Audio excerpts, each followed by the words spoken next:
These are the 12 justices who make up the Supreme Court. All right. They have the last say in the most controversial and difficult issues in the land. Very often the law is on a knife edge when it comes to us.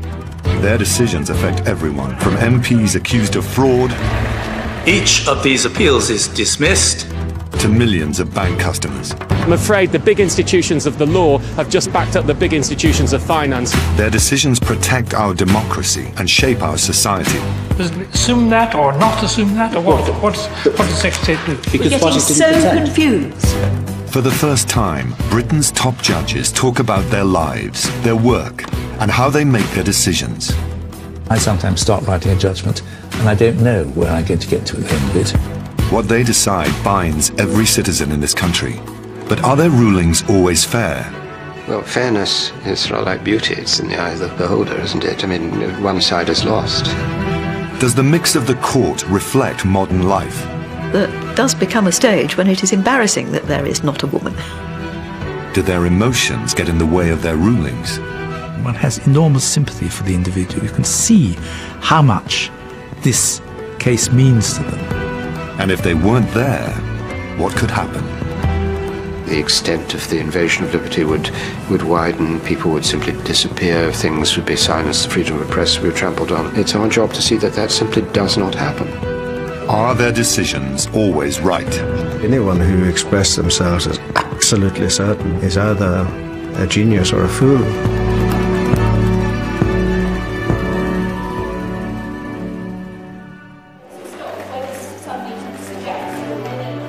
This court dispenses justice at the highest level. Everyone in the land is answerable to them. But who are they? And what makes them tick? In this film, 4 of them reveal how justice works. Their battles with the government, their struggle with emotion, and the responsibility of having to be right.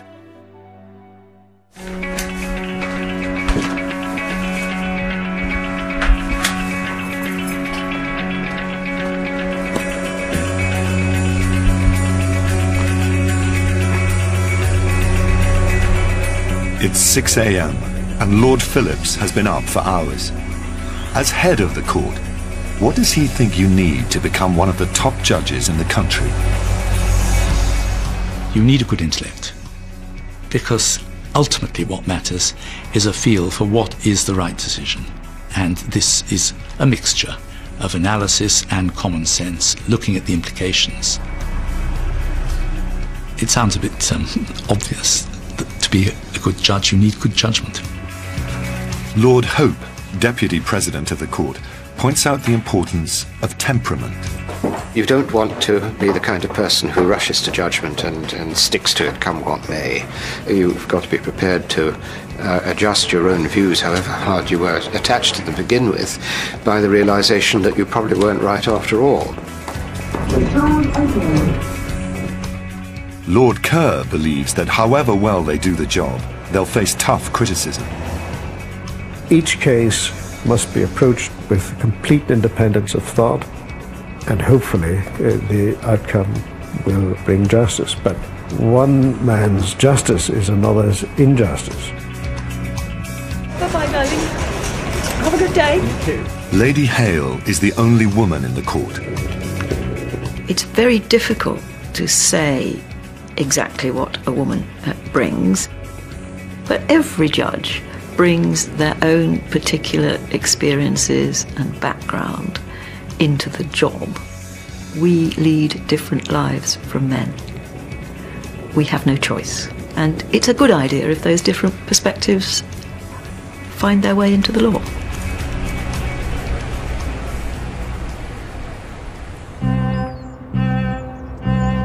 Until 2009, the highest court in the land sat in the House of Lords. They were the Law Lords. It was Tony Blair who made the decision to move them across the square and into their own building. The change, which took 10 years to enact, was intended to make a crucially important public statement that the judiciary should be seen to be free from the influence of Parliament.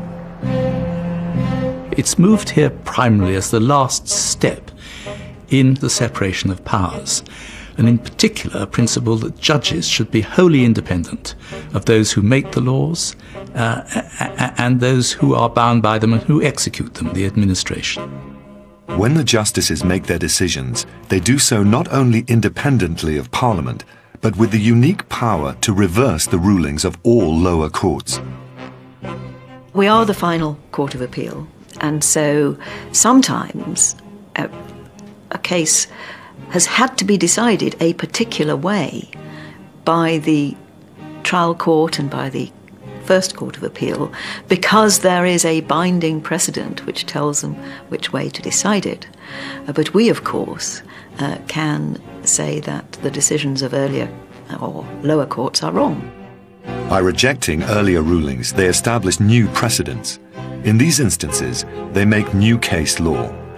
They also have the freedom to interpret another sort of law, parliamentary law. And here they may even find there is no past case to refer to. The law is made across the square by Parliament, and they churn out thousands of laws. And they're not all crystal clear. So issues arise. What did Parliament mean when they enacted this? The language is confusing. That's the kind of issue, if it's of great importance, that we will ultimately have to resolve. And in that kind of situation, you won't have much guidance from previous cases.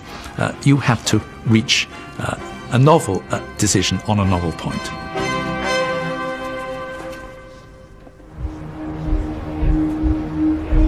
This unique role means cases of particular general importance or constitutional issues will end up in the Supreme Court. This is why the court should be seen to be separate from Parliament. One case demonstrated this powerfully, and the public were hooked. Some MPs could end up in court as a result of investigations into their expenses. 3 MPs and a Lord were accused of submitting false expenses. They argued that they could not be prosecuted in a criminal court because submitting their expenses was a parliamentary procedure and that all procedures were covered by parliamentary privilege. This privilege had originally been intended to protect MPs' right to speak freely in the Commons. It came to this court because it involved an important constitutional issue. In what circumstances can the courts investigate what's gone on in Parliament?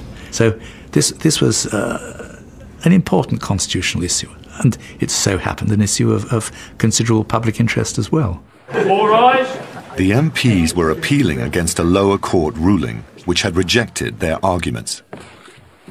It is a point of really fundamental constitutional importance. Parliamentary privilege is a phrase which everybody knows about, and in a way it's a kind of umbrella which can be simply put up and people shout privilege and you think, gosh, well, that must be an end of it.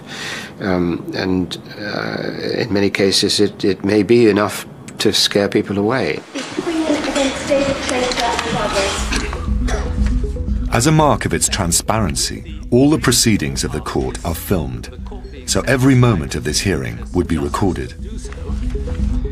These are the first criminal prosecutions of members of the House of Commons, based on a member's dealings with Parliament for over 300 years. Thank you very much, Mr. Fleming. The system is that the country's top barristers present the case to the justices. In this instance, they had to decide how far parliamentary privilege extended. Suppose the Member of Parliament is so aggrieved by what a colleague has said in a parliamentary debate that he confronts his colleague in the bar and he stabs him.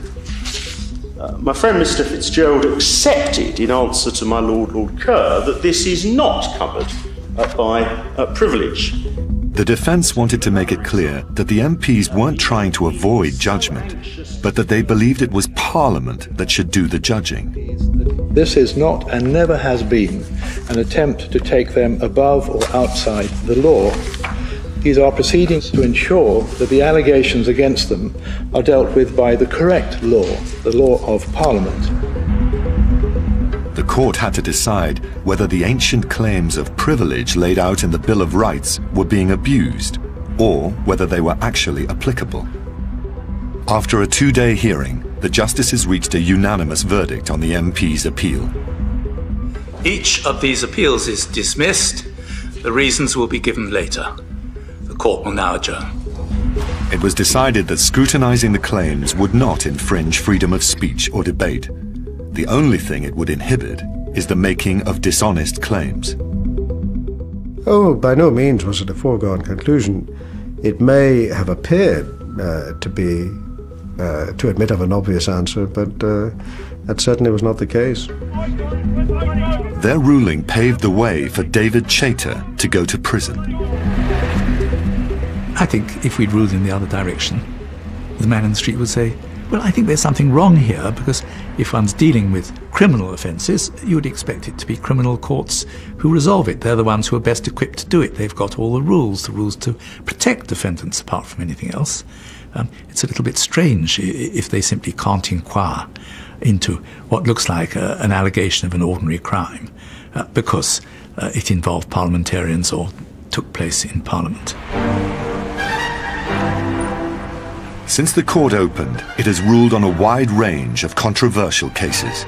2 convicted paedophiles have won the right to challenge their inclusion on the sex offenders register. The Supreme Court today ruled in a case which goes to the very heart of Jewish identity and that age-old question, who is a Jew? The importance of the court's independence has been highlighted by the increasing number of cases where the individual citizen is in conflict with the state.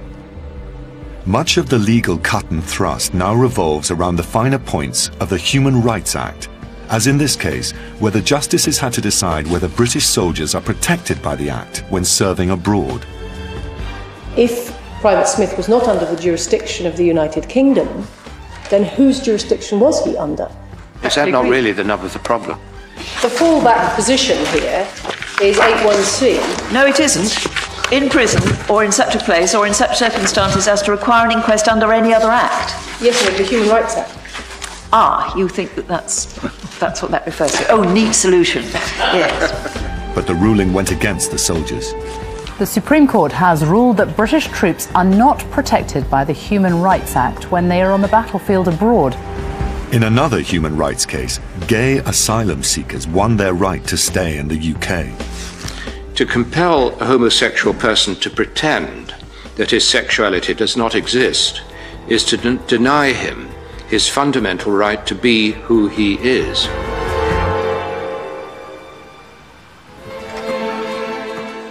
As these justices handle the most significant and sensitive cases in the country, how they are chosen is obviously crucial.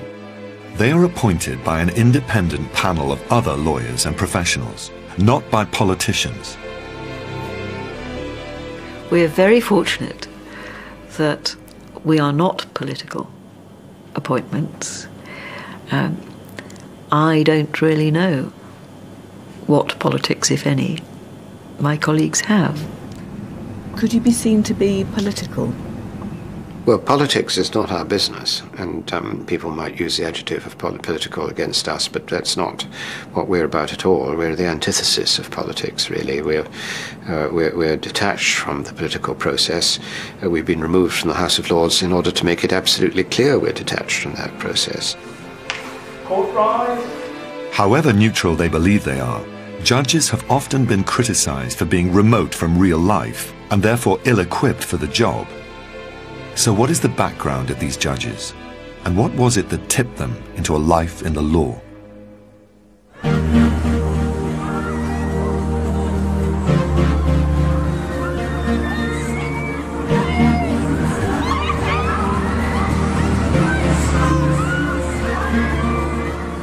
Edinburgh is the hometown of Lord Hope and his ancestors. He's descended from a long line of Scottish lawyers, dating back to the Lord Advocate to King Charles I. His choice of career seems in keeping with family tradition. You wanted to see some pictures of my previous existence. This is me as Dean of the Faculty of Advocates. So I'm rather proud of that picture, which shows me holding the Dean's baton. And after that, I was appointed to the bench as Lord Justice General of Scotland, and this is me looking very grim, as I thought was probably suitable for me as a judge in charge of criminal process in Scotland. A life in the law may have seemed like a foregone conclusion, but it was not an easy choice to make. I was a family of one of 6, so such resources as there were had to be spread fairly thinly among us. So I've always had to work on the basis that I had to look after myself and my keep, which was why that decision initially was a very difficult one, because I didn't have any money to support myself through the early stages of the bar. But my wife, fortunately, we married shortly after I was called. She was a teacher, and we had enough to keep going. Lord Hope remembers his initial sense of fairness and unfairness came from his childhood experiences at rugby school. Certainly at school, yes, certainly when you were ticked off by a teacher for something you didn't really think you'd done. Yes, I do remember this. Yes, and you didn't often get a chance to defend yourself, actually. That was my experience. The teacher would say, you did something or failed to do something, and that was that. That was his judgment, and you didn't get a chance to say, hey, wait a moment, it was a mistake. I didn't mean to do that, or in fact, you failed to see what I did. The court reflects the entire United Kingdom. Northern Ireland is represented by Lurgan-born Lord Kerr. His Catholic upbringing is not an area he will discuss publicly, though his career has inevitably been affected by the explosive mix of religion and politics. Lord Kerr was just 22 when he was called to the bar. More recently, he oversaw the Good Friday Peace Agreement. No one in my family had been involved in the practice of law at all. If I'm absolutely honest, I chose law because I didn't want to do art, and I probably couldn't have done science, and law seemed the only option. Now living in London, his relaxed weekend routine starts by making breakfast for his wife. I don't drink tea. I don't like eggs. I'm afraid I loathe Marmite. But I'm making them because my wife loves them. I say to her that I earn, in consequence, zillions of brownie points. But it's a bit like air miles, you never get to spend them. Lord Kerr believes that it was the personality of the women in his childhood that gave him a driving sense of morality. My father died when I was quite young, and I was therefore very much influenced by the women in my family. My mother, who's of extremely strong personality, and my grandmother. I dare say that their influence imbued me with a sense of what is right and what is wrong.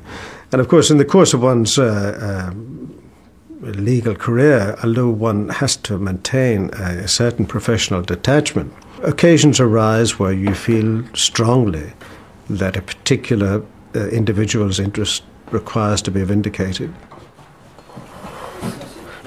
Darling. Set your feet later. Keep moving a lot before you set. Lord Phillips has presided over some of the toughest and most famous legal battles of the last 20 years. Including the trial of Robert Maxwell's sons. He too was privately educated and puts his life in the law down to one school visitor.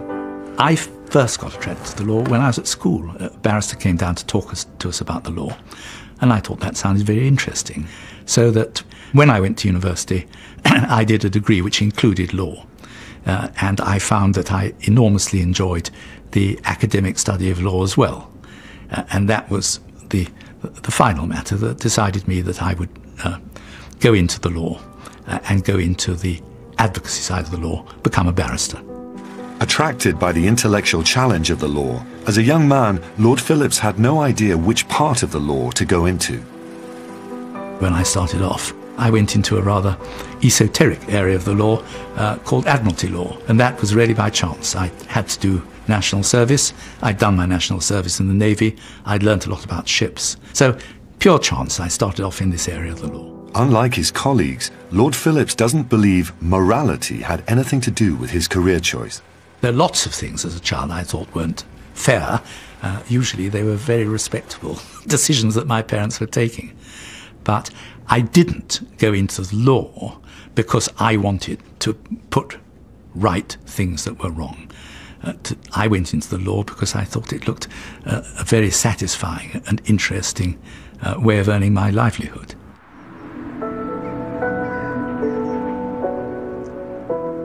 Lady Hale was raised in Richmond in Yorkshire.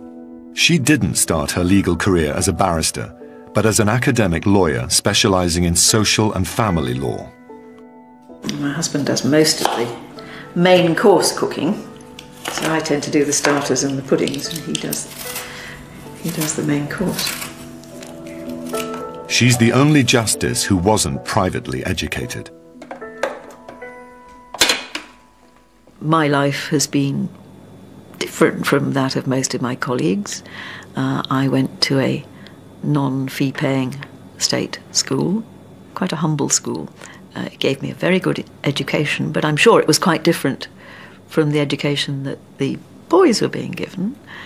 I went to Cambridge, and in Cambridge there were 3 women's colleges and 21 men's colleges. Now that was very nice for us. Great sex ratio. We had a good time, most of us, as well as learning a lot. But of course it was fundamentally unfair. And so you went through a lot of your early life realising that the world was not yet an equal place for women. Given that Lady Hale's background is so different from her colleagues, why does she think she was selected? Well, I don't suppose it did me any harm to be a woman, because there does become a stage when it is embarrassing that there is not a woman. When you first arrive in this body of very intelligent, powerful men, it takes time to work one's way in and learn and accept that maybe one could do the job as well as they're doing it. My husband sometimes says, well, don't you realise they were as frightened of you as you were of them? But I didn't see any evidence of that. Lady Hale's appointment made history. But what difference does her presence make to the otherwise all-male court? I don't know, of course, how my colleagues are when I'm not around. They may be just the same. I suspect that they mostly are. But one of the things about having a woman present is that it does become harder to express sexist views, that people begin to think more carefully about how they express themselves. But I wouldn't like to accuse any of my colleagues of being sexist, because I don't know.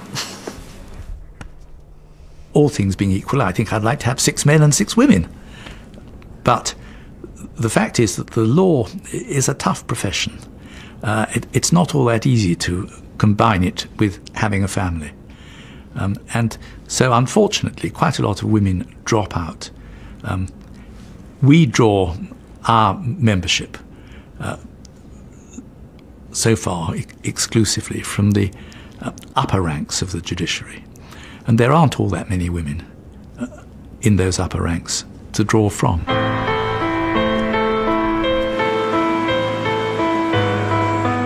But the gender imbalance and the lack of any ethnic minorities are not the only criticisms that face the justices. The decisions they make impact on the lives of all of us, so how in touch they are with ordinary life matters. Yet they tend to live within a fairly narrow social circle. Well, unfortunately, I can be criticised for the fact that I come from a particular background, but that was the only way in which people could get into the law, really, at the time when I started. I'm afraid I'm a relict of the old system, and people can make of me what they will, but I mean, that's just how it was.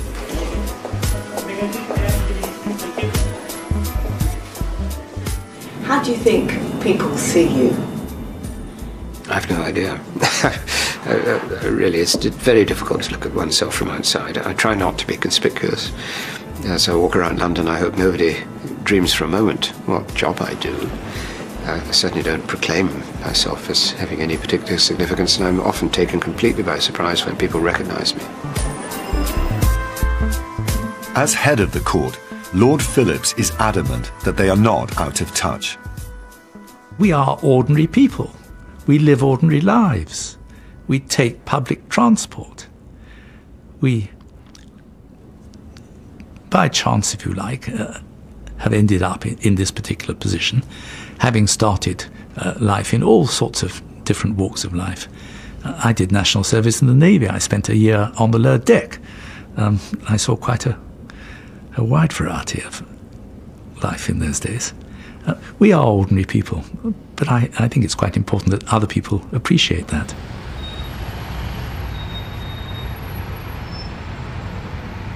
Whatever their personal qualities, when it comes to making a decision, there is a set process which each justice must follow.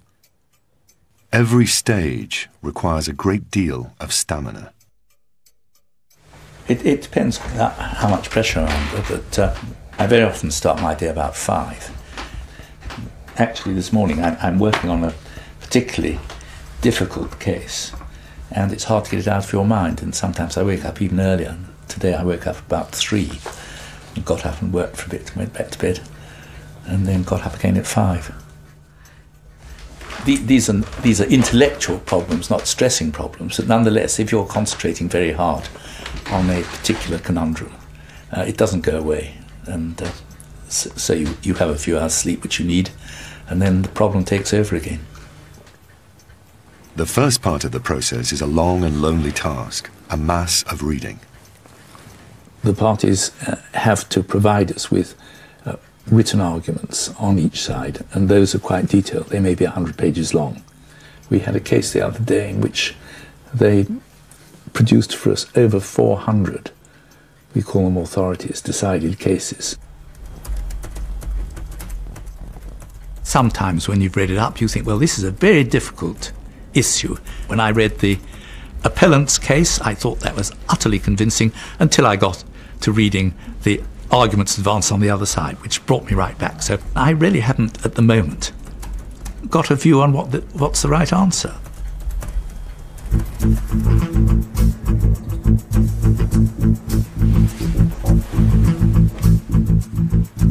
The next stage requires the justices to be at the court.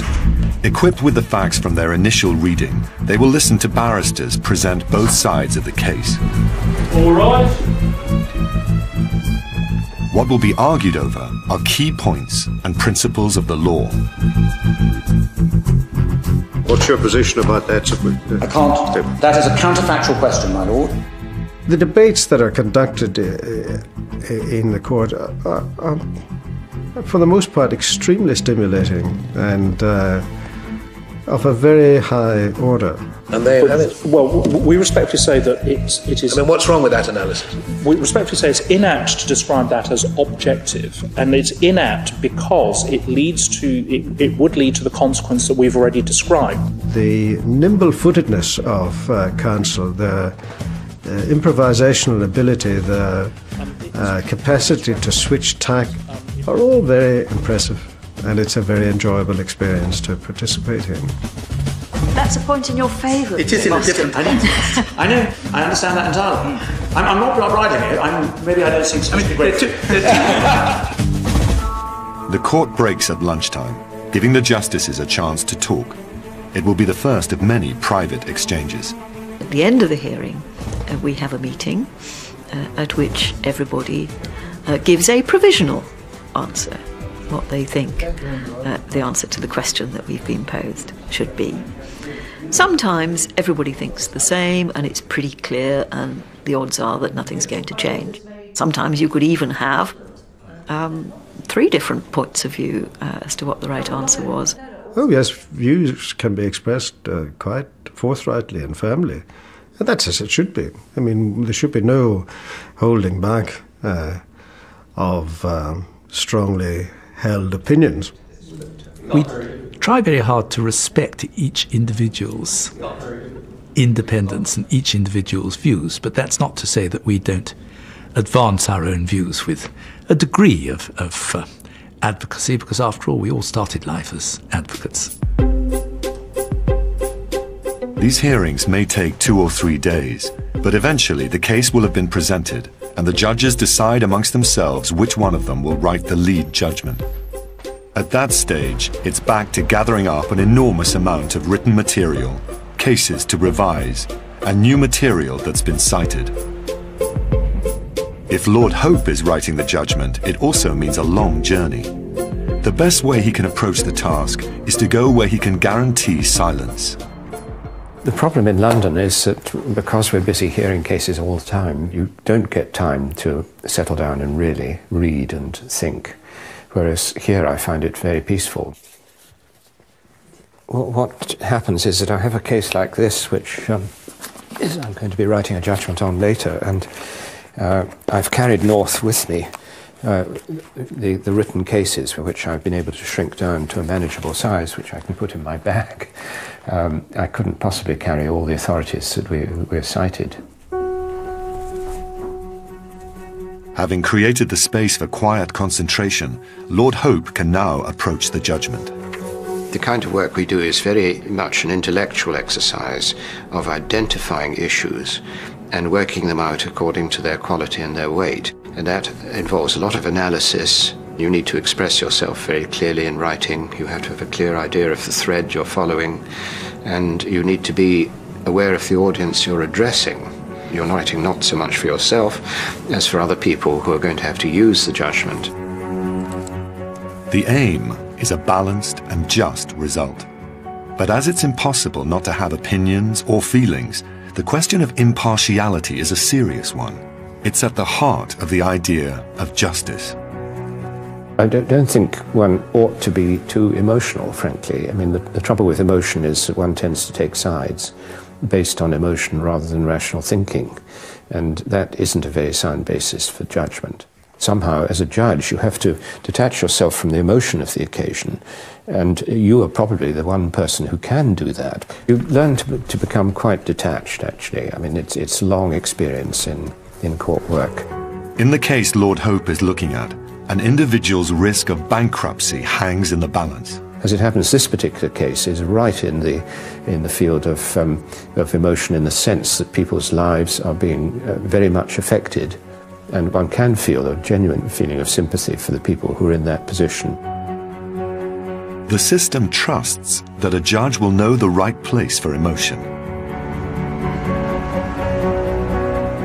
Yet Lord Phillips recognizes there is a tension between the decision he may like to reach and the one the law tells him he should reach. You need objectivity. You can't afford to let your own feelings or emotions take charge. Because what you feel, what you might like the answer to be, is not necessarily relevant. This process of weighing up how you think and how you feel means justices may not commit to a decision until surprisingly late on.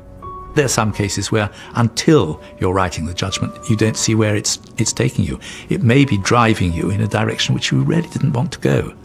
But this is what the law says. There's no avoiding this particular answer. It's because emotions do have a place in the process that a judge has to be so self-aware. It'd be quite wrong to say that one doesn't feel emotionally. We have individuals who come into our court to hear how we are going to resolve the cases in which they personally have been involved. And some of these cases involve a great deal of emotion. One has enormous sympathy for the individual. You can see how much this case means to them. And sometimes you know that the decision that you are handing down is going to cause them immense distress.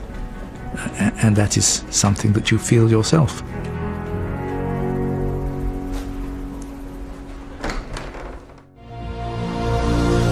One case where the justices were torn between following the law and following their feelings was a high-profile case that affected millions of people. Bank charges. Millions of bank customers hoping to get a refund on overdraft fees will be disappointed tonight. The Supreme Court has overruled previous judgments, and it means there'll be no major investigation of charges on customers who go into the red without permission. Many customers had felt bank overdraft charges were wrong and had expected that the Office of Fair Trading would investigate. But their hopes were dashed by one of the first big judgments of the court. We have held that overdraft charges form part of the price or remuneration for the package of services that the banks provide to their current account customers.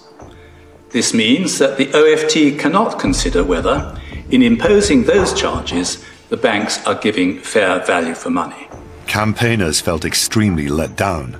What we need is fairness. We haven't got fairness. We've been told it can't be assessed. The banks have got away with pilfering our accounts for years, and I'm afraid the big institutions of the law have just backed up the big institutions of finance. Banking charges is a good example of a case which was potentially very puzzling for the public. The public might well have understood that the real issue was whether bank charges were fair or not.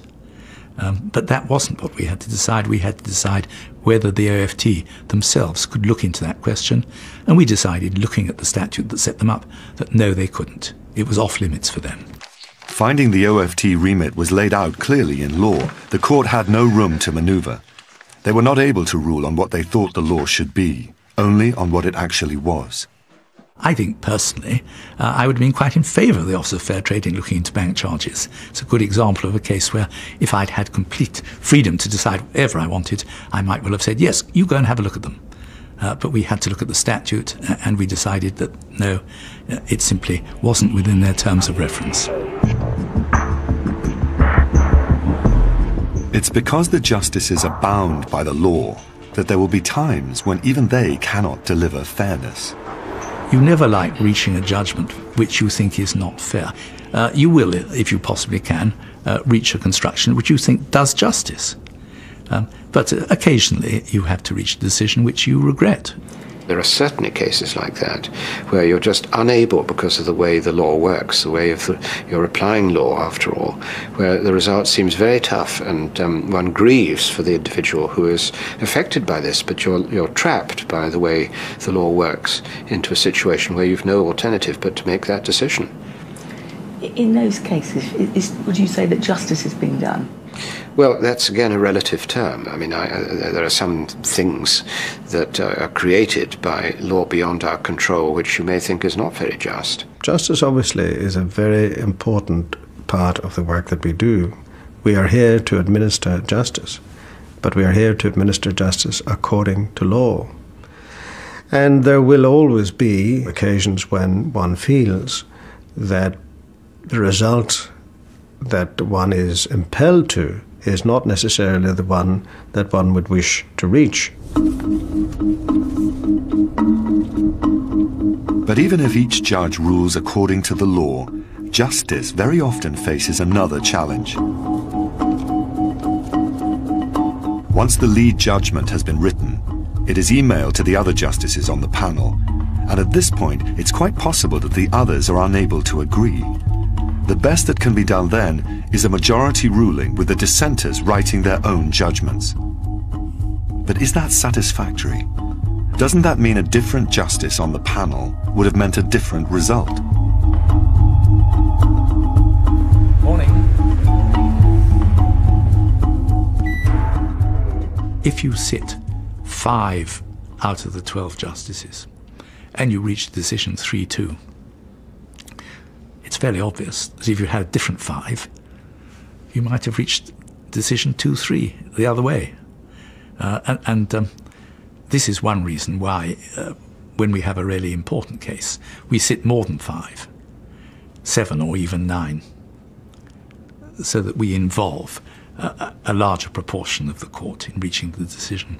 It could still be 5-4. You absolutely, and it quite often happens that you sit 7 or 9 and you break that way, because often when you do it, it's because the issue involved is particularly difficult. Or it may be a case where you're considering whether we ought to depart from one of the decisions we've made in the past. And That's the kind of knife-edge situation in which opinions can differ. So what does that say about justice? I think it says about justice that no judge is omnipotent and infallible. It's the art of doing the very best you can to get the right answer. I think that anyone who expresses themselves as absolutely certain, without any shadow of doubt, is either a genius or a fool. I think that one can't be absolutely certain in a significant number of cases that one reaches a view on. Making the best of an uncomfortable situation, the justices point out that there can be a benefit in putting these dissenting views on the record. I think it's more satisfactory if we all form the same view with certainty. But sometimes, when it is difficult, it's not a bad thing to have a majority and a minority view. One can get things wrong. There have been cases in the past where it's become recognised that it was the minority, maybe even only a single judge, who had seen the case properly and got the right answer. One judge may interpret the law differently because of what they alone bring to the case. It may be their legal or their personal experience. There is quite a lot of room for individual interpretation. From time to time, one's own particular approach to concepts of justice and fairness comes in, as does one's own particular background and experience, which may lead one to look at particular factual situations in a different way.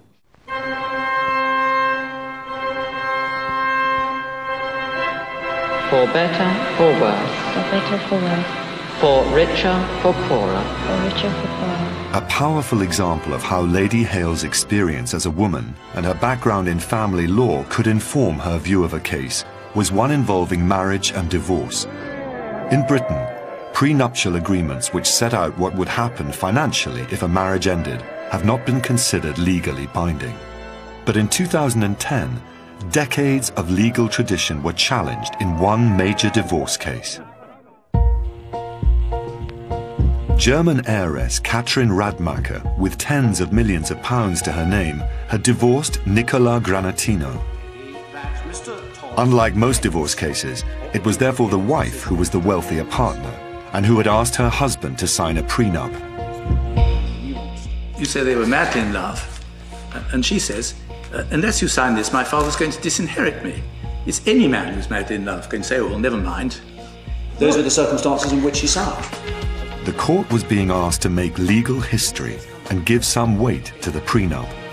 Both sides were agreed they can't be binding. The judge always has a discretion to say the operation of this agreement in these particular circumstances would be quite unfair. That was common ground, that ultimately it was for the judge to decide. What wasn't common ground was how much weight do you attach to it. Lady Hale took the view that prenups tended to work against the interests of women who had struggled for years to be treated equally in law.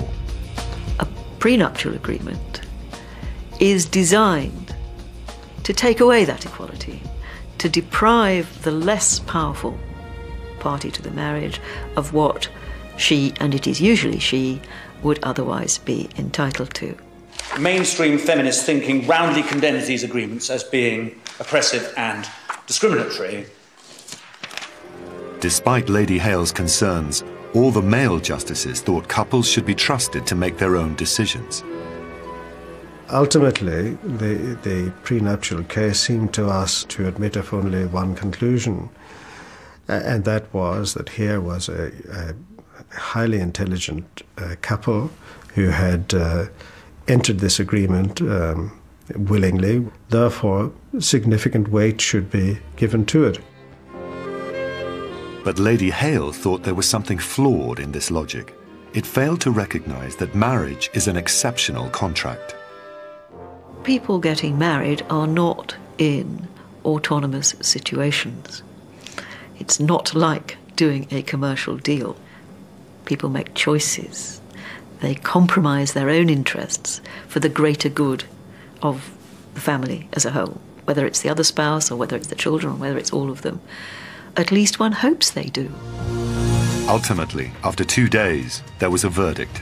A German heiress worth tens of millions of pounds has won a landmark divorce case at the Supreme Court. The judges have ruled that Katrine Radmacher's prenuptial agreement with her investment banker husband was valid. The court's decision was a landmark. From now on, prenups could be given significant weight in divorce cases. Katrine and her ex-husband had promised each other that if anything went wrong between them, they wouldn't make financial claims against each other. It was meant to be a marriage for love, not for money. But it was a majority ruling, with all the men thinking one way and Lady Hale the other. Well, of course, I mean, it's obvious, if I may say so, that people will immediately make a connection between the fact that the 8 judges who comprised the majority were male and the single justice who dissented was female. But in my judgment, there is no correlation to be made. For Lady Hale, it was a blow for women's rights. It was striking that all the men thought one thing and I thought something else. And so I felt it necessary to say so, but I hope they'll forgive me. But the most serious battle the court has faced was not among themselves. It has been between them and the government. The issue is terrorism. The government on one side would be championing security, the judiciary, liberty. The event that triggered this conflict was 9/11. An astonishing series of acts of terrorism has been perpetrated in the United States. Countless numbers of people were killed and injured when at least 3 apparently... The Blair government responded with an unusual measure. They passed an anti-terrorism act that would allow them to lock up foreign suspects without trial. The change was this feeling we're all under threat. And in a state of a national emergency, there's always a reaction to play it safe. If you're worried about somebody, lock him up. Well, you only have to state that proposition to realise the dangers it carries. Who's going to take the decision? The executive. By 2004, the government had imprisoned 17 suspects in Belmarsh prison. None of them had been charged. The chain of events that followed threatened to destabilize the entire relationship between the executive and the judiciary. For not only was the government violating an ancient British principle, they were contradicting their own Human Rights Act passed 3 years earlier. Just think about what the great majority of the British public would think if a member of their family could be hauled off by the police and locked up indefinitely, not told why, not given the evidence, not given an opportunity to challenge. It's the thin end of the wedge. It's fine if you start on the assumption that they're not going to lock up anyone unless the individual actually is a terrorist. You just can't quite prove it. But the risk is that they're going to lock up people who are innocent, who are not terrorists. And these people are going to be there indefinitely, on suspicion. And that is such a horrific prospect. In 2004, the highest court in the land was still the House of Lords, with the Law Lords presiding. And it was here that the case between the imprisoned suspects and the government ended up. The prisoners' lawyers pointed out an error in the government's logic. If the act was designed to lock up potential terrorists, why lock up only foreigners? It doesn't take a lot of imagination to realise that that's not rational.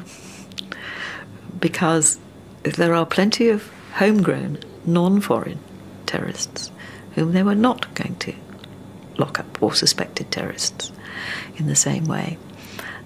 And the one thing that the law does not allow you to do is be irrational. The government's case hinged on whether the threat the country faced was so serious that they could depart from the Human Rights Act. If it wasn't, it meant the government was violating its own treaty and threatening fundamental freedoms. An enormous amount was at stake. The verdict made headline news. Good evening. Today's ruling on the government's policy of detaining foreign terror suspects without trial is of such constitutional significance that 9 rather than 5 law lords sat in judgment, and they have delivered an extraordinarily strong denunciation. Fundamental rights are protected in our democracy. They belong to everyone, whoever they may be, and wherever they have come from. The law lords rejected the government case. Lord Hope recognised how much was at stake. It's not very difficult to understand that if the rule of law were not there, then the pressures would go on pressing, and the extent of the invasion of liberty would widen, people would simply disappear, things would be silenced, the freedom of the press would be trampled on. It's our job to see that that simply does not happen. The government reacted strongly and accused the judiciary of being irresponsible. Jack Straw went public on the radio. The law lords, I understand their anxieties, and all of us are very anxious about these powers, are simply wrong. And on this huge dilemma of how you balance liberty and order, the most important liberty is the right to life. They were very upset, I think, by our decision. It's a good illustration, I think, of the fact that in an acute emergency, decisions can be taken which threaten the rule of law and which require objective, dispassionate review. At that time, did you have any doubts? No, I thought the decision was absolutely right. But the battle was not over. The government believed that there were terrorists living amongst us and insisted on special powers to contain them. The result was control orders, a form of house arrest keeping suspects confined for up to 18 hours a day. Within months of the new orders, the terrorist threat became a fact. Central London is rocked by a series of terrorist attacks. Police speak of many casualties. The terrorists hit without warning at the height of the morning rush hour on the crowded transport system. The case for control orders suddenly seemed stronger. What has been confirmed today is that terrorist cells continue to operate to devastating effect in the UK.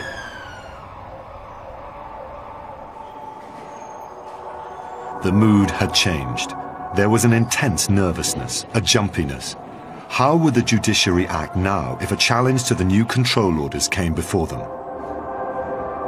The measures were designed to get round the Human Rights Act by restricting a suspect's liberty, not by depriving them of it. But the problem was distinguishing between the two. The only control orders that you can have are ones that don't involve a deprivation of liberty, but only a restriction on liberty. How long do they have to be under a house arrest for it to be deprivation? How long do they have to be allowed out of the house for it to be merely a restriction? Making this distinction was not easy, but it was essential. It is extremely difficult to prescribe whether it should be 12 hours or 12 days, but the law acts on evidence, and what we require to be persuaded of is that there is justification in the form of tangible evidence for any encroachment on the liberty of the subject. Suspects living under control orders challenged the government over the length and won. 18 hours was ruled unlawful. So next, the government settled on 16 hours, but moved a suspect miles from his home. Now, completely isolated from his family and friends, the question was whether this was so harsh that it was almost as bad as prison. The result was that in 2010, the new government found itself in court. 16 hours, you know, if you're the Secretary of State, that you are in very dangerous territory. And therefore, there's nothing wrong or surprising about saying, and you better have done your homework on the effects. Had the government's control order virtually destroyed the suspect's family life? We're talking about an individual who's only been moved an hour and 3/4 away from London. With respect, it's a pretty big only. I have members of my family who live in London and other members of my family who live rather closer than that, and the difference in the occasions on which I see them is quite enormous. Well, conversely, one might also point to the fact that for some people, an hour and 3/4 by train is daily commuting for families. Imagine the children's reaction to every week, every Sunday being dragged off to that place. I mean, nobody would expect that to carry on indefinitely, would they, Mr. Tan? Imagine it. Another Sunday, oh gosh, we're off up there again. The government lost the case again. Separated from the heat of politics, the justices had decided that this control order went too far. It's a how long is a piece of string question to some extent, and the kind of area where you need an objective tribunal listening to argument on both sides and ultimately drawing the line. But nobody can suggest that there is a particular right place and a wrong place to draw that line. But all these defeats for the government have raised a fundamental constitutional question. Should an unelected court be telling a democratically elected government what it can and can't do? We apply the Human Rights Convention because that's what Parliament has told us we've got to do. And until Parliament tells us otherwise, that is our duty, and we are complying with the wishes of Parliament in doing that. And Parliament hasn't taken the step of saying, right, we're going to tear up human rights. And it won't. Why won't it? Because it appreciates that fundamental human rights are of fundamental importance. In fact, the present government is still talking about reforming the Human Rights Act. It also intends to replace control orders. But as long as Parliament is passing complex laws and signing treaties, there is potential tension between the government and the judiciary. Everybody learns lessons, and the way the system works in this country, and it's to the credit of everybody, including the executive, I think, is that they respect decisions which are taken against them. They may not like them, but there they are. One hopes that that process will have, as it were, cleared the way for a future where the executive is more aware of what can be done and what can't be done, and the way in which it should go about its affairs. We must be a bulwark against executive decisions which we are convinced infringe impermissibly fundamental human rights. And that, I think, is a fundamental precept. Its importance can't be overestimated, that the executive cannot have access to unbridled power. This series of high-profile battles between the government and the judiciary have made it absolutely clear to the justices how crucial their independence is. We have to fulfill the function we have as the guardians of the rule of law, and if it comes into collision with the political view, well, so be it. The final Court of Appeal had always been independent of the government, even when they were sitting in the House of Lords. But this new, clear, physical separation between Parliament and the Supreme Court adds weight to this vital truth. Those who make the law should be answerable to the law. The rule of law is a principle that applies in all situations. And once you, even if you're a government, have signed up to binding legal principles, there has to be somebody who decides whether you're complying with what you've signed up to or not. And the independent judiciary are the best body to do that.